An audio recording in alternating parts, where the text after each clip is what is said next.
অভিহিত করেছেন তাদেরকে বলেছি আমরা, যেহেতু এই সরকার একটি স্থায়ী সরকার নয়, সামনে একটি নির্বাচন অনুষ্ঠিত হবে।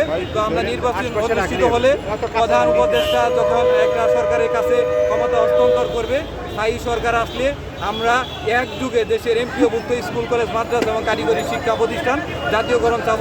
এবং আমরা বর্তমান সরকারের কাছে এটাই দাবি করব যে আমাদের যে বাসা ভাড়া পার্সেন্ট আকারে এবং অন্যান্য যে বৈষম্যগুলো রয়েছে সেগুলো আপনারা যতদিন আছেন তত দিনের মধ্যে অল্প অল্প করে হলেও এই বৈষম্যগুলো যেন আপনারা দূর করতে পারেন, এই লক্ষ্যে আপনারা কাজ করবেন। ওনারা আমাদেরকে আশ্বস্ত করেছেন যে আপনাদের দাবি অত্যন্ত যৌক্তিক এবং আপনারা শুধুমাত্র যেহেতু একটি দাবি করেছেন আমরা এই দাবিটি মেনে নিয়েছি, আপনারা আমাদেরকে বিশ্বাস করেন এবং আপনারা বিশ্বাস করে ঘোষণা দেন যে আপনাদের যে নির্দিষ্ট টাইম লাইন রয়েছে সেই টাইম লাইনের মধ্যেই আমরা আমাদের এই প্রজ্ঞাপন আকারে আপনাদের দাবি মেনে নিব।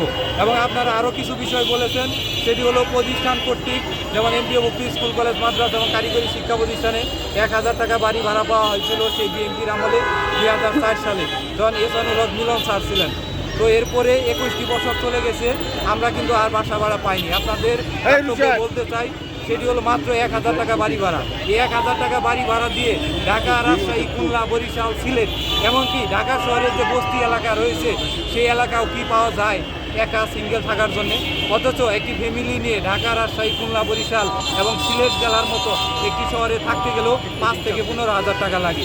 এটি যদি সরকার না বুঝে তাহলে আমরা কার কাছে বোঝাবো? এই জন্যে আমরা সরকারের শিক্ষা উপদেষ্টা এবং আইন উপদেষ্টা, পররাষ্ট্র উপদেষ্টা এবং প্রধান উপদেষ্টার কাছে এবং অর্থ উপদেষ্টার কাছে আমাদের এই যে যৌক্তিক দাবিগুলো, এমপিওভুক্ত শিক্ষা জাতীয় প্রত্যাশী জোট গঠন করেছে, গঠন করে আপনাদের আজকে দেখেছেন যে শিক্ষকদের গণজোয়ার শুরু হয়েছে।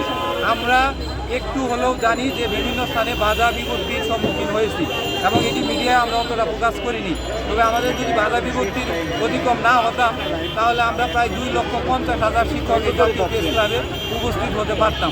তো আমাদের শুধু বাধা বিপত্তি অতিক্রম করছে তা নয়, আমাদের এইখানে যারা গোয়েন্দা সংস্থা ছিল আজকে আমাদেরকে অত্যন্ত সহায়তা করেছে। জাতীয় প্রেস ক্লাব থেকে তারা আমাদের সচিবালয়ে নিয়েছে এবং কোনো ধরনের টর্চার কিংবা কোনো ধরনের হুমকি ধুমকি তারা আমাদের দেয় নাই। এজন্য জাতীয় প্রেস ক্লাব অধিভুক্ত গোয়েন্দা সংস্থা, পুলিশ, সেনা, বিমান সহ বাংলাদেশ সরকারের ঊর্ধ্বতন কর্মকর্তা কর্মচারী যারা রয়েছেন তাদেরকে ধন্যবাদ জানাই। কারণ আমরা বাংলাদেশের সবচেয়ে বড় একটি পেশাজীবী সংগঠন এবং আমরা বাংলাদেশের 97% শিক্ষা